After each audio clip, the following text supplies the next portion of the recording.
James, I didn't want to show off, but you want to film the Barry Cryer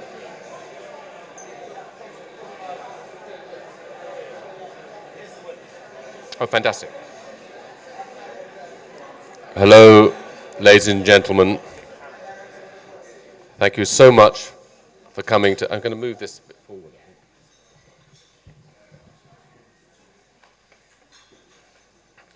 Just so you can see my best side, I'm moving it a bit forward. Thank you so much for coming to the Oldie lunch today, ladies and gentlemen. It's so kind of you to come here today. We're only here thanks to our great sponsor, Charles Stanley, so thank you so much.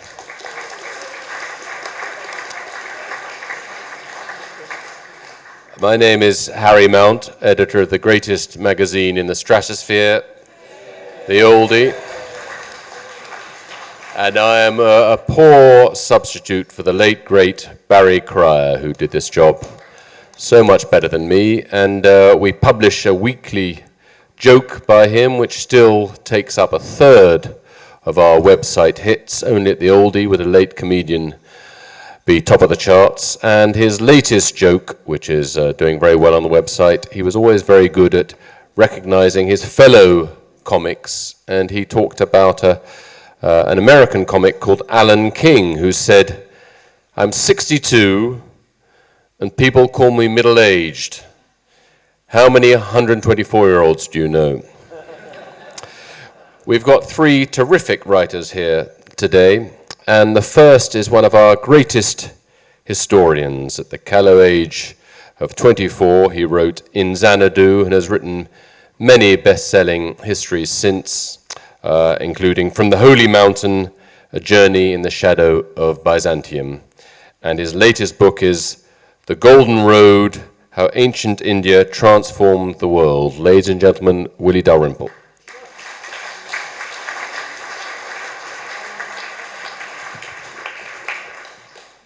It's a great pleasure to be here. James was at college with me, and I have to say I'm very worried to see him teetotal at lunch and refuse sticky toffee pudding. This is something unheard of in the history, I'm sure, of the LD. But he looked at the sticky toffee pudding and quaked and turned it away. So I don't know what this means for the future of this magazine, but it's a worrying moment. I thought I'd put it out there for you all before. The book I've just written, The Golden Road, is the first book I've written about India for 25 years that hasn't been about the colonial period. I've been writing about the East India Company and the Mughals and all that sort of stuff. And this is about a much, much earlier period of history, which is what actually first drew me to India, aged 18, 40 years ago. This was the wonders of ancient India. I went, in 1984, went round the Ellora and Ajanta caves, the extraordinary early burial mounds in Sanchi, and fell in love with this extraordinary ancient history, but somehow ended up writing about the 18th century, and have now come back to really what was my first love. And I've had 5 fantastic years tracing the diffusion of Indian ideas out of India. Because India, like Greece, in a way that we're very familiar with Greece, beamed out and diffused its answers to the big questions. Why are we here? What is our purpose on earth? What should we achieve? How do we live our lives? How do we count, enumerate, and divide this world we live in? And if you grew up in this country, as I'm sure most of you did, you will know the Greek answers to those questions, and you will know the names of people like Pythagoras and Archimedes since primary school, because these were people we all learn about. But just out of interest, how many people in this room have heard of Aryabhatta or Brahmagupta? Put your hands up if any of you have heard of it. One. Aryabhatta and Brahmagupta, between them, basically came up with the idea of zero and the numbers we all use every day.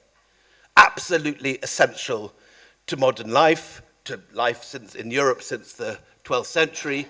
the nearest thing the human race has to a universal language, because their answers to that question have been used in every country in the world. And yet, their stories are completely unknown to us here in the West. And this is part of a wider absence, where I think probably because of the attitudes of colonialism, we never learned the extraordinary things that India did.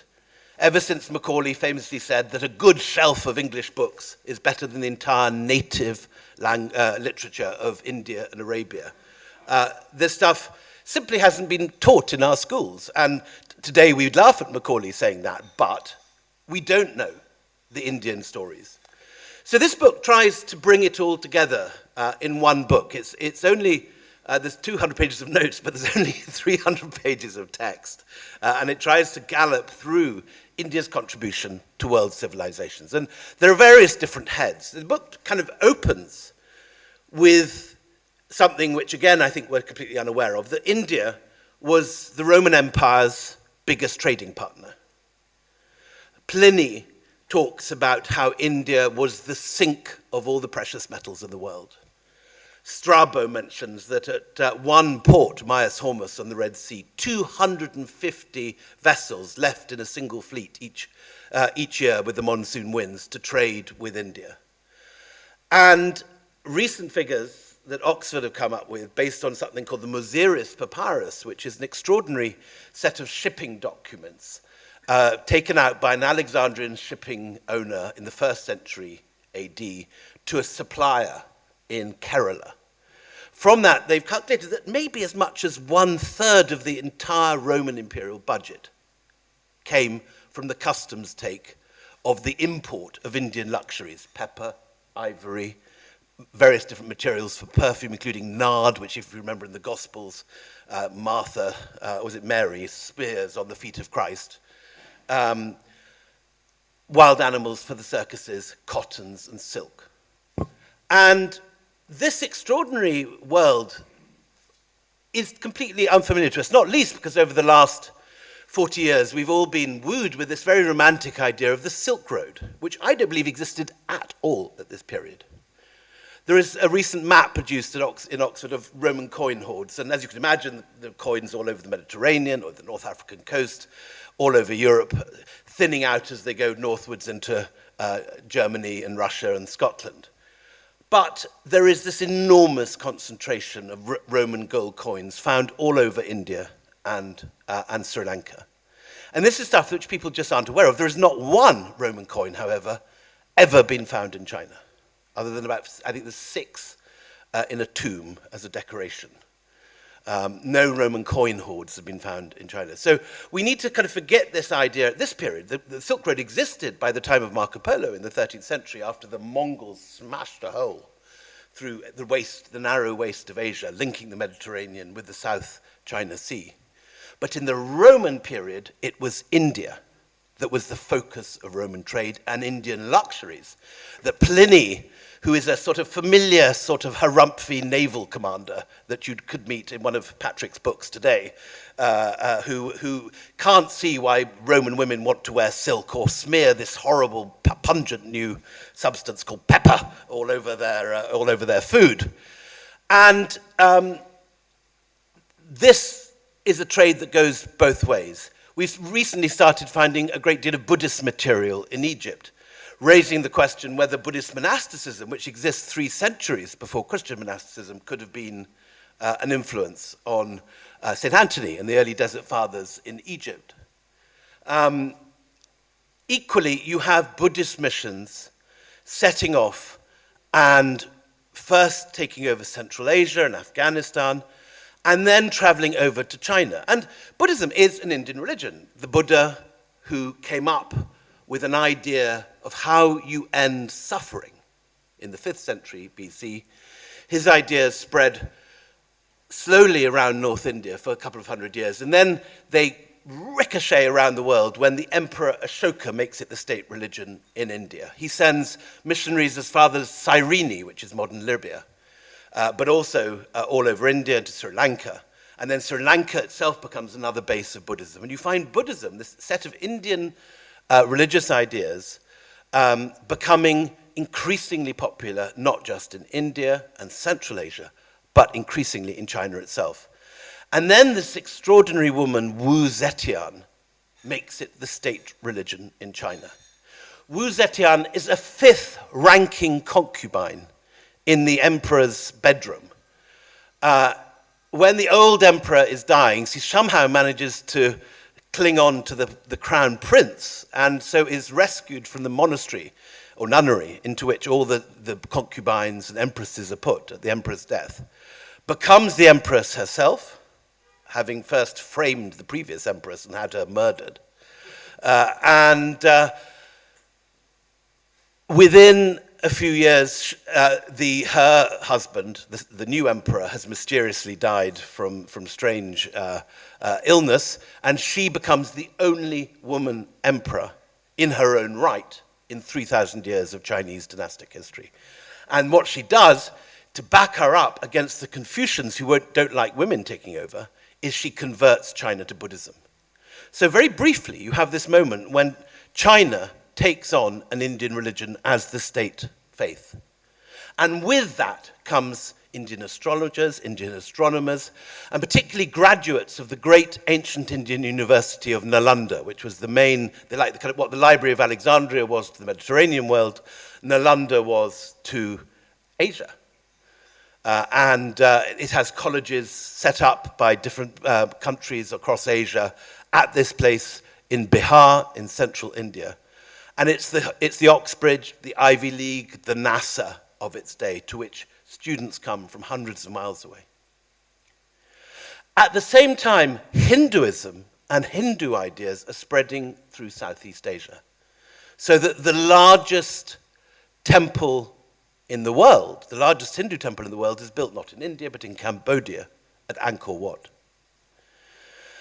And again, this whole story is one that we're very, very unfamiliar with. The civilization of Angkor, the Khmer Empire, there was 1 million citizens living in Greater Angkor when London had 20,000 people. It was this vast Hindu empire which stretches across the whole of modern Southeast Asia. But ironically, while Southeast Asia has now become 8 or 9 different kingdoms, Laos, Vietnam, Thailand, Malaysia, and so on, India, which was 70 kingdoms at that time, is now one united country, possibly you could say thanks to Lord Curzon and Robert Clive. And so India we now think of as a united place, when in fact it was for most of its history fractured, which is why in India, the place that dreamt up the big Buddhist and Hindu ideas, the temples are relatively small, while when you go to Angkor Wat, the area within the outer moat is alone 4 times the size of the Vatican City. It is the largest religious monument on earth. And it is in a very Indian style.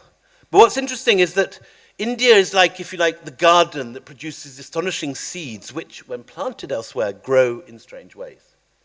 And the Buddhism of Java and the Hinduism of Southeast Asia is very different from the Hinduism of India. For example, there's no caste. People eat pork. There are women Brahmins. So all this is very, very strange and interesting. But the way India affected us, in a way that we don't know, is the numbers we use every day. They were dreamt up in India in the 1st century. The Emperor Ashoka makes them in use across the whole of India. And then in the 7th century, a series of Buddhist abbots who've converted to Islam bring them into Baghdad, and it becomes the Arab system. We borrow it from the Arabs, so we call them Arabic numbers, but they are not. In origin, they are Indian. And the person who brings them from the Arab world to Italy is the mathematician Fibonacci, who happened to be brought up as an expat kid in Algeria, and just at the local primary school, learns these new numbers, which are in use by that stage all over the Arab world, while in Europe, people are still trying to do multiplication by MCVV1x times CVMMV. And Fibonacci arrives back home aged 18 to find his contemporaries struggling with all this, and writes a book called the Liber Abaci, the book of calculation and balancing by the Hindu method. And he says how the Hindus have developed this extraordinary technique with only 9 numbers and the symbol 0, all completely new in the West at that point. It's taken up by the Emperor Frederick II, and from there it spreads out. Piero della Francesca, who we all think of as the greatest of the Renaissance painters, is renowned at the time as primarily a mathematician. And his ideas of perspective are all developed from reading Fibonacci's version of these Indian mathematical techniques. And he writes 3 mathematical treatises, which are then plagiarized by a friar called Friar Caroli. And it's these that give birth to the Italian banking revolution that produces the Medici, double accounting, and in time, you can argue, the rise of the West. So you can at least make an argument that it is the economic weight of the West, after they've learnt Indian numbers and Indian accounting and Indian banking and Indian interest rates, that creates the sort of corporation like the East India Company, which then goes back and conquers India in a very unfortunate vicious circle if you're Indian, but to the enormous enrichment of this country. So this book tells the story of the forgotten contribution of India to all our lives. It is one of the foundations of our world, but we have forgotten it. Thank you.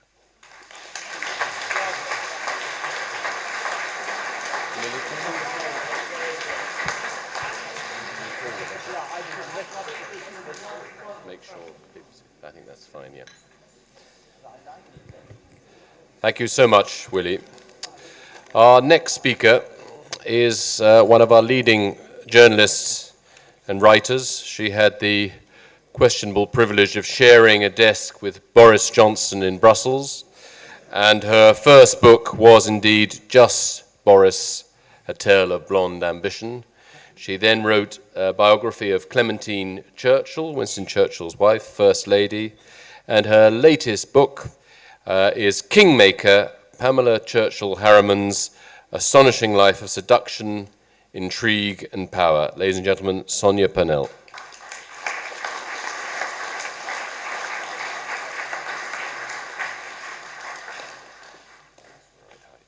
Thank you.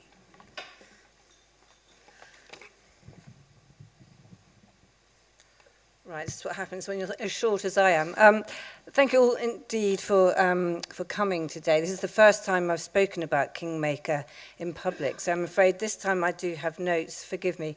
And also, I'm going to talk about a rather more earthy subject than we heard about just now.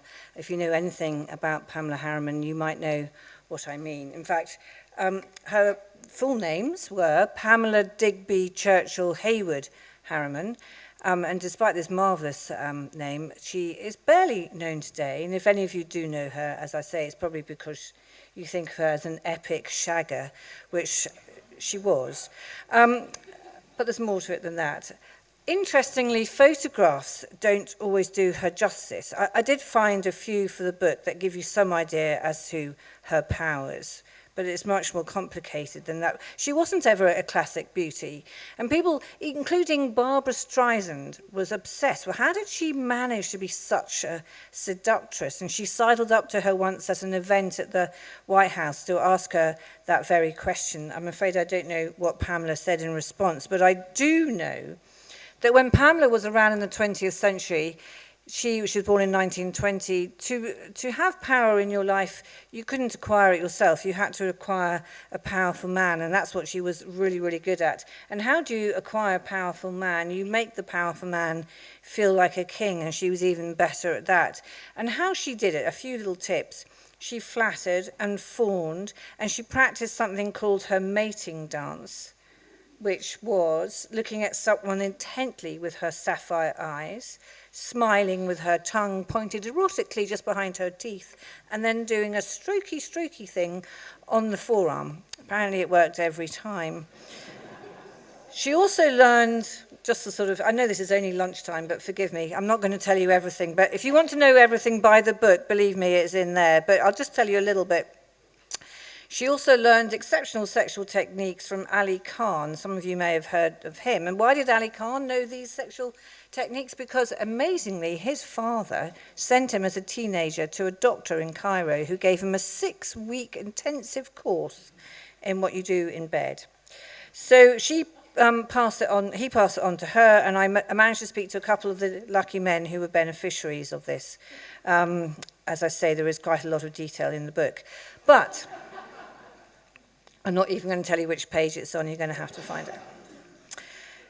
But the fact is that she wasn't just an epic shagger or a great seductress. She also educated herself in statecraft, and she became just as fluent in things like UN Security Council resolutions or the Panama Treaty or arms reduction treaties as she did in what to do in bed. And yet this was a woman who in her youth could neither spell nor add up, who never went to a school apart from a year at a sort of academy where she learnt domestic science, which apparently is the posh name for cooking and sewing. Not that she ever did either, by the way, but you know, she did know how to do them. She was in fact a woman once described by Kick Kennedy to her brother Jack as a stupid fat butterball. But the stupid fat butterball turned out to be so good at listening and absorbing things that she became an indispensable counsel to Winston Churchill, her father-in-law, briefly, in the 1940s, Gianni Agnelli of Fiat in the 1950s, JFK himself in the 1960s, and thereafter the Democratic Party until she helped Bill Clinton, in his own words, reach the White House. He said, he told me he couldn't have done it without her. So we're talking about an immense life, not just in an erotic way, but in a political sense over 50 years. Imagine that. And 3 countries, as also France comes into this, and 2 continents. In fact, President Biden stepping down at the end of this year marks the end of her political influence finally, because he too was one of her protégés. It's remarkable, really. So I've decided, or I have come to view her in the terms of a Marks and Spencer's ad, which I know you'll think is a bit strange, but just bear with me and you'll see what I mean. So she didn't just marry Churchill's son and live at Downing Street from the age of 19. She became, as I said, the great man's invaluable confidant as he waged a world war. She helped to drag America into that conflict to save Britain and the world from tyranny. She cheered him up when he was down and acted as sounding board at all his most challenging moments, whether that was the invasion of Sicily or D-Day or plenty of others. Pamela didn't just live through the Blitz. She was often at the centre of its fury and destruction, narrowly missed death several times, and even gave birth during an air raid at Chequers with bombs crashing all around.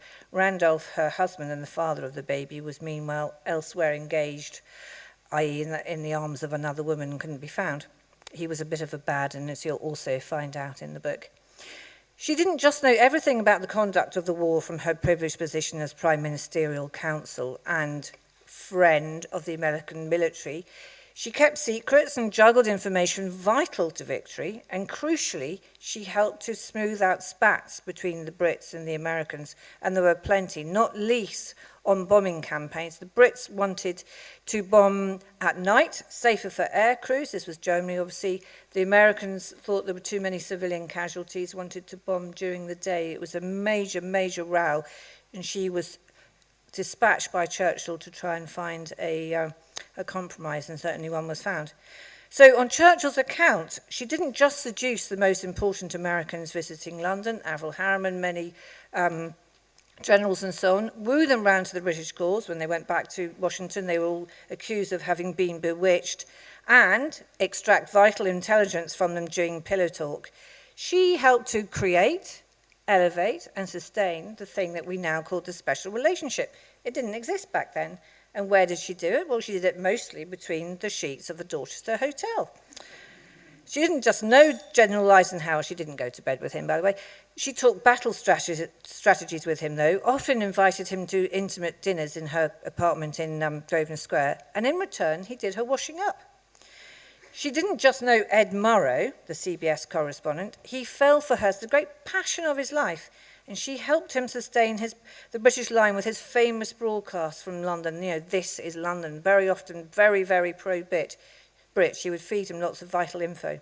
So virtually every general, every wartime leader was entranced by her, from FDR back in Washington, the notoriously prickly Charles de Gaulle, who was absolutely bewitched by her, and her fame even reached Stalin at the Kremlin, also equally obsessed with her. After the war, she didn't just know Gianni Agnelli, she was with him for 4 years and helped him rescue Fiat and thereby the Italian economy after the war and rehabilitate himself from the shame of having fought for the fascists. I mean, Fiat was very, very nearly taken off the Agnellis by the Americans after the war, and she was very much instrumental in him being able to keep it. She transformed him into industrial king, able to operate on an equal with world leaders. In gratitude, he called her every day for the rest of her life at 7 a.m. every single day, bought her a very swanky apartment in Brussels, a custom-made Bentley, a butler, and accounts with all the couturiers. So she did quite well out of that.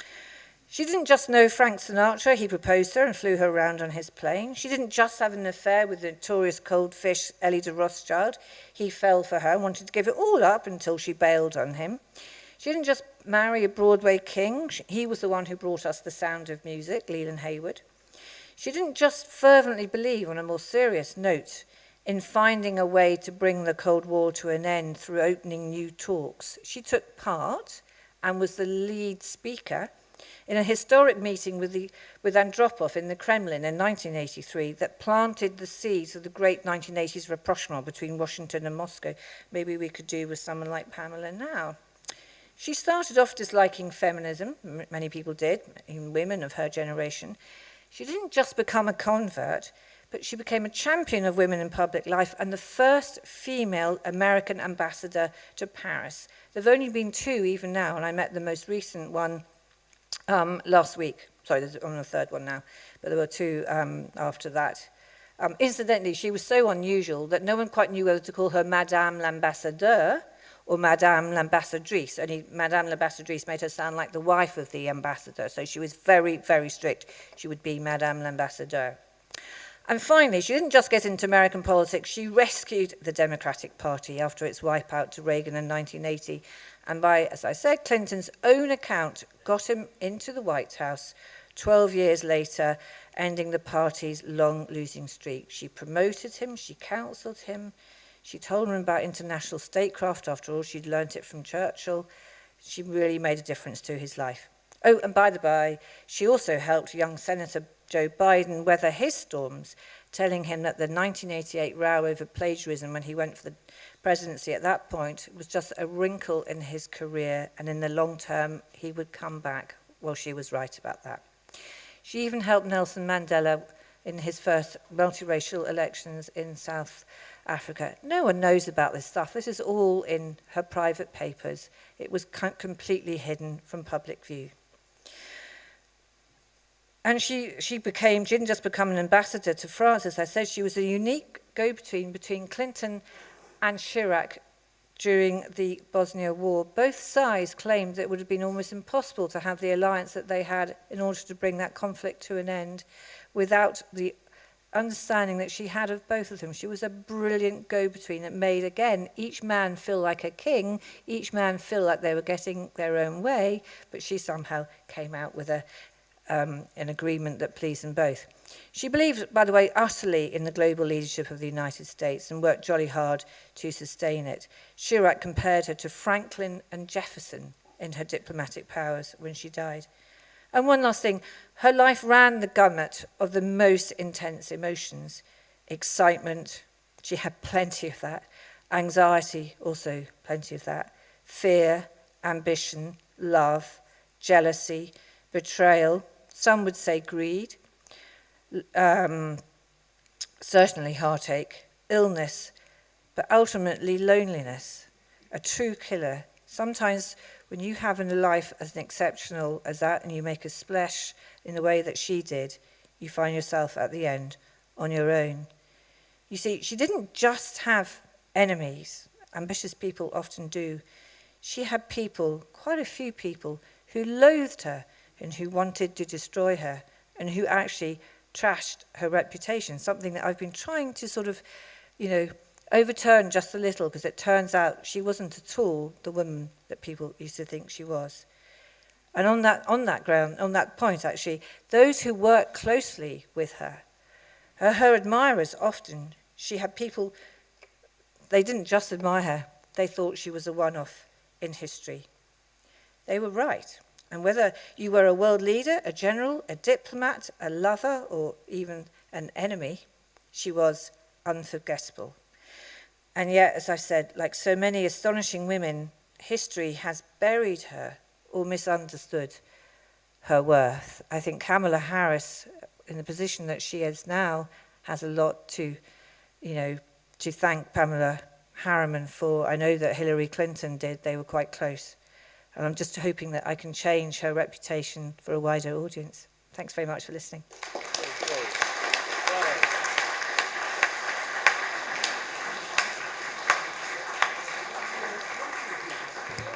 Thank you so much, Sonia, for an extraordinary story of an extraordinary woman.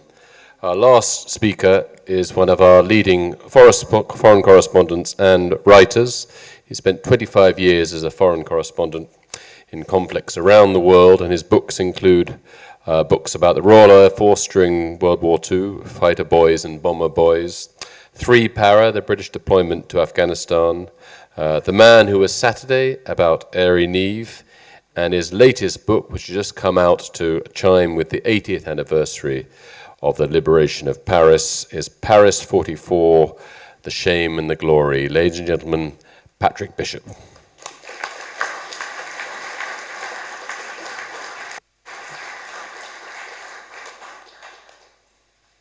Thank you, Harry. I'm just using old-fashioned paper. I see Willie didn't use any notes at all. Sonia used her phone. I'm old school, so you're going to have to bear with me as I turn the pages.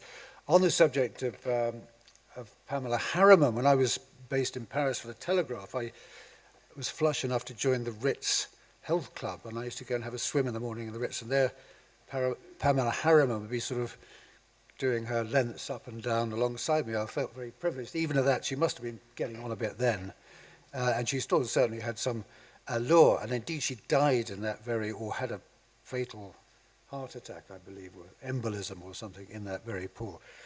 That's just by the way. Like Willie, I'm going to ask you a question. Is there anybody here who doesn't like Paris, who doesn't like the city of Paris? No one. What a surprise.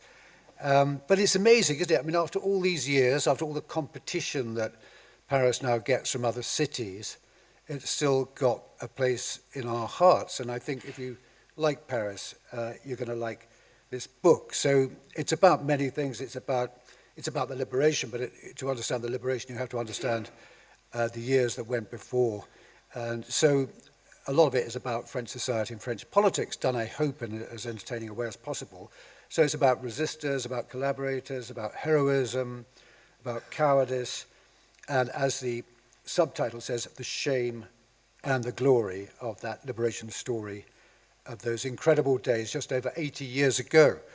But at the core of this story is, of course, the city itself. Now, I've lived there at various times over my life, I think for a total of about 8 or 9 years, and I know it pretty well, warts and all. And there are, as anyone who knows Paris, it's not without its flaws. But nonetheless, I remain a fan. And I think most recently I was living there with my family from 2016 onwards for 4 years. But every morning when we had this rather fancy apartment in the 8th arrondissement, and every morning when I walked out of those heavy porte cochere doors into the street, I felt the same kind of buzz as when I first went there all those years ago when I was a lad of 17, hitchhiked there with a mate. We got the boat train to Calais, and I can remember the boat pulling into Calais. It was like those old Jean Gabin black and white movies of the 1930s. I remember seeing the Pelforth beer sign, illuminated beer sign, shining on the cobblestones. It was a wet evening, and feeling that kind of, that sense of adventure and sort of otherness, I suppose. And the smell, the first thing that used to hit you then was the smell of, it was a kind of mixture of Gauloise, Caporal tobacco, and drains, and that's gone now. It's sort of like, anyway, I mean, the time we spent in Paris was very light on culture, but a lot of kind of hanging around at bars, trying to talk in our schoolboy French to the girls we came across, with zero success, I have to say. But it started off in a sort of strange circumstance. We arrived in Paris at nightfall, and as we dossed down by the side of the road, we saw what we thought was the Eiffel Tower in the distance. So we thought, great, this is it, we're here. And then when dawn broke and we got up, we saw, in fact, it was an electricity pylon. Anyway, so, I mean, Paris was, London in those days, it's not that long ago, I suppose, but what are we talking about here? About 1970, I suppose.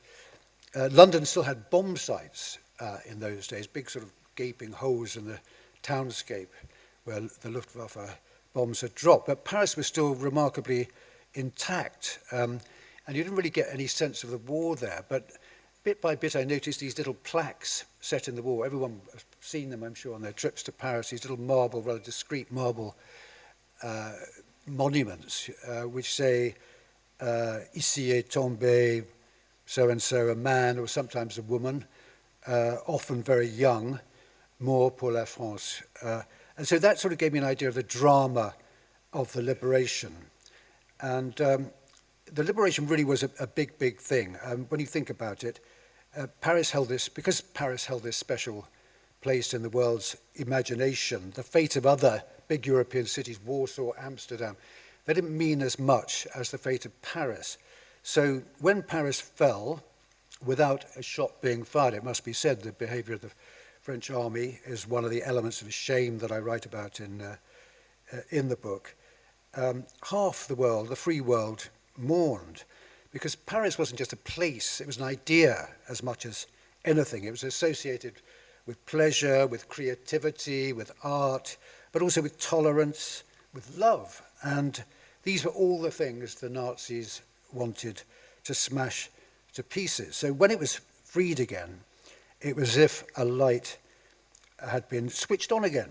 And suddenly it looked like the nightmare that everyone had been living through for the previous 4 or 5 years, created by Hitler, was almost over, and people could start to think about the future, thinking about a good future when they could live their lives again, pick up the pieces of the old ones. So Paris was, of course, very much a city of spectacle, so that the business of the liberation was an immensely powerful scene. And I'm just going to read out a little piece or a little bit of reportage by the famous American war reporter, Ernie Pyle, who was there that day. And he wrote that it was a pandemonium of surely the greatest mass joy that has ever happened. We all got kissed until we were literally red in the face, and I must say we enjoyed it. When the Jeep was simply swamped in human traffic and had to stop, we were swarmed over and hugged and kissed and torn at. Everybody, even beautiful girls, insisted on kissing you on both cheeks. The fact that I hadn't shaved for days and was grey-bearded, as well as bald-headed, made no difference. Now, incidentally, Pyle was greatly admired by Ernest Hemingway, who, of course, was also a war correspondent. He was there, and he features quite a bit in my story. And Hemingway sometimes used to introduce himself as saying, "Hi, I'm Ernie Hemorrhoid, the poor man's Pyle." Another description was supplied by J.D. Salinger, who was a young aspiring writer, but he arrived by jeep with the 4th Infantry Division, where he was serving as a sergeant in the counterintelligence unit. Now, he wrote back to a friend in New York that the crowds cried, they laughed, they besieged us, they brought bottles of cognac out to the jeep. It was really fine. There was still shooting in the streets, but nobody seemed to care. All the girls looked elegant and had put on their best August dresses. He felt that if we had stood on the hood of the jeep and taken a leak, Paris would have said, "Ah, the charming Americans, what a charming custom." So I wondered during the research what effect all this had on the birth rate, and I dug around in the records. Sure enough, 9 months later, it had jumped, and in one arrondissement, it had more than doubled. So there are lots of famous names in the story who all came together on those heady days like Hemingway, Salinger, and Picasso, but lots of more obscure but equally fascinating characters who represent all sides of the story: German and French collaborator, resistant, etc., ordinary folk who never have heard of, but who actually had very interesting wars. But as well as making babies, lots of myths were created that day, most famous of all, the idea that Paris had liberated itself. Now, this was the work of Charles de Gaulle, who I was interested here, was also smitten by Pamela Harriman. That must have been quite a feat, actually, to impress de Gaulle. But he seized this moment to establish himself as the leader of the new France, in effect by acclamation, as he walked down the Champs-Élysées. This is the day after the actual liberation. This is the 26th, the Saturday, to the really hysterical cheers of crowds who until that moment had very little idea of what he looked like. And to most of them, he was just a voice on the radio broadcast, courtesy of the BBC from London. Now, de Gaulle had arrived the night before, and he laid the foundations of the narrative that would seek to heal all the gaping wounds inflicted on French society during the occupation. You've got to remember that France was already a very bitterly divided country, and as a result of the defeat, this catastrophic defeat, and the humiliation of the occupation, these divisions just got worse. And it was entirely possible, I think, that the liberation might actually have ushered in a civil war between the diehards of the collaborationist Vichy regime and the forces of Free France, represented and headed by de Gaulle. So this first speech, this first utterance that he made to the nation was of incredible importance. So he made it in the Hôtel de Ville, Paris City Hall, and he declared that Paris had been outraged, broken, martyred, but now it was liberated. And he went on, it was liberated by itself, liberated by its people with the help of the armies of France, with the help and assistance of the whole of France. And he went on in this vein. But of course, it was all nonsense. The armies of France, in this case, amounted to one armoured division, the 10e Blindé, commanded by Philippe Leclerc. But although the Brits were pretty annoyed about this, I can see entirely the necessity for this. This was a lie that had to be told to make Paris and France generally feel good about itself and plaster over the very deep cracks in society. And it worked. France went on to prosperity and arguably an undeserved place on the world stage. It's extraordinary to think that the French, having contributed very little to Allied victory, then had a place on the Security Council, etc., etc. But you only have to look at France now to see that it remains a disjointed, I suppose is one way of putting it, a disjointed nation, a disjointed society. When I look at Marine Le Pen's National Rally, the vibe that I get from that has a very strong whiff of Vichy about it. And when I look at Emmanuel Macron, I think dear old Emmanuel definitely fancies himself as a reincarnation of Charles de Gaulle. But having said that, the French have done a lot to come to terms with this painful passage in their history. I was talking about this with Harry earlier. We've got to give them credit for that. Naturally, these things take time, but over the years, they really have taken a pretty stern look at themselves and their conduct during that period. But it does still remain a touchy subject, which they understandably feel a little uncomfortable when an outsider like myself starts to rake over it. So on the history of the book to date, Paris 44, The Shame and the Glory. It's been published in Canada, the US, rights have been sold in Italy and elsewhere, but so far not a sniff from a French publisher. But my wife has suggested a solution. She said it might be wiser if we alter the title a little. And she said, how about just calling it Paris 44, The Glory? That might get some takers. Thank you very much indeed.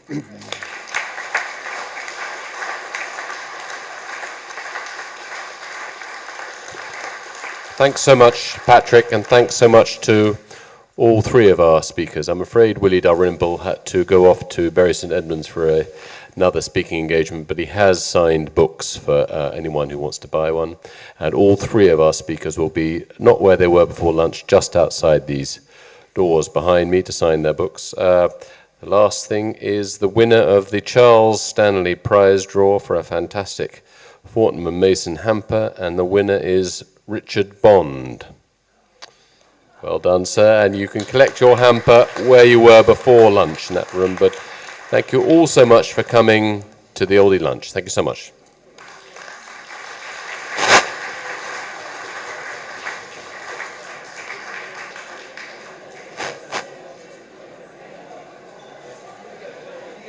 The white waste farmers.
Yes, he's a nice, but you know,